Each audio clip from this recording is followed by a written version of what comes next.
most of us know, Marvel Studios' What If series has been extremely hit or miss, and the latest season has been mostly miss. So I've created a few of my own ideas for episodes I think would have worked much better within this series. I'm not trying to trash on the writers at Marvel Studios because I know that making any sort of media is very hard, but I just wanted to provide my take on this show. Using the What If series to explore stories from Marvel Comics that weren't done in the live-action movies is, I think, the best idea for these episodes. Doing this while also making fun alternatives to MCU shows and movies, I think would result in a great What If series. But now that I've explained the basics, let's get into the video. Episode 1. What If? Hawkeye took the shot? In this episode, Hawkeye shoots and wounds Natasha Romanoff, the Black Widow, instead of befriending her. In this alternate timeline, the Red Room is expanded with Natasha at the helm as an enemy of S.H.I.E.L.D. We see the Red Room and S.H.I.E.L.D. battle, with S.H.I.E.L.D. winning in the end, but at the cost of Hawkeye's life. Episode 2. What If? Peter never went to Doctor Strange. In this variant of Spider-Man, No Way Home, Peter's identity is never forgotten, and Scorpion is the main villain after being teased all the way back in Homecoming. Mac Gargan gets released from prison and gets his Scorpion suit from the remains of a Chitauri battlesuit that was repurposed by the Tinkerer, who we also saw in Homecoming. Peter is given a trial with Matt Murdock as his lawyer, but Scorpion crashes it, aiming to kill Parker. Peter defeats him with help from Daredevil, but Aunt May still dies in the crossfire. This is justified by May's death being a canon event in this universe. Episode 3. What if Hulk was banished from Earth? While something like this does happen in the main universe of the MCU, in this version, Scarlet Witch's mind control powers don't wear off in Hulk's brain, making him much more violent and dangerous.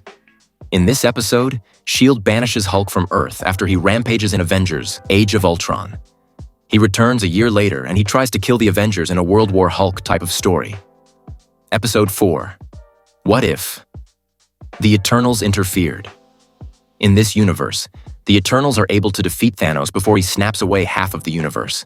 But this has consequences, as the Celestials attack a few years later, and it's up to the heroes of Earth to stop them.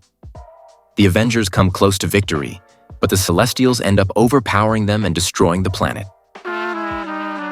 Episode 5. What if Wanda watched musicals instead of sitcoms? The reason the majority of WandaVision played out in a sitcom type of series was because Wanda watched sitcoms as a child.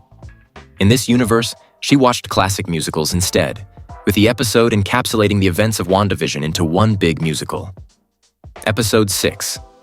What if Khonshu chose Peter Parker?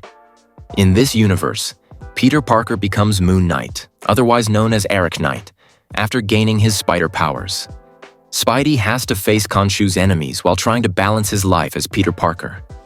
Throughout the story, Khonshu tries to make Spidey abandon his life as Peter Parker by using mind games.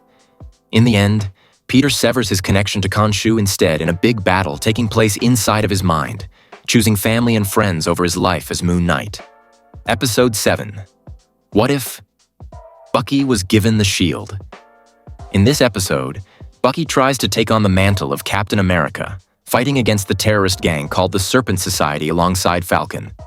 Facing extreme backlash from society and even members of the government due to Bucky's past as the Winter Soldier, combined with the extreme amount of stress of being Captain America, he ends up giving the suit to Sam Wilson and taking some time to come to terms with his past. Episode 8. What if the Kree beat the Skrulls?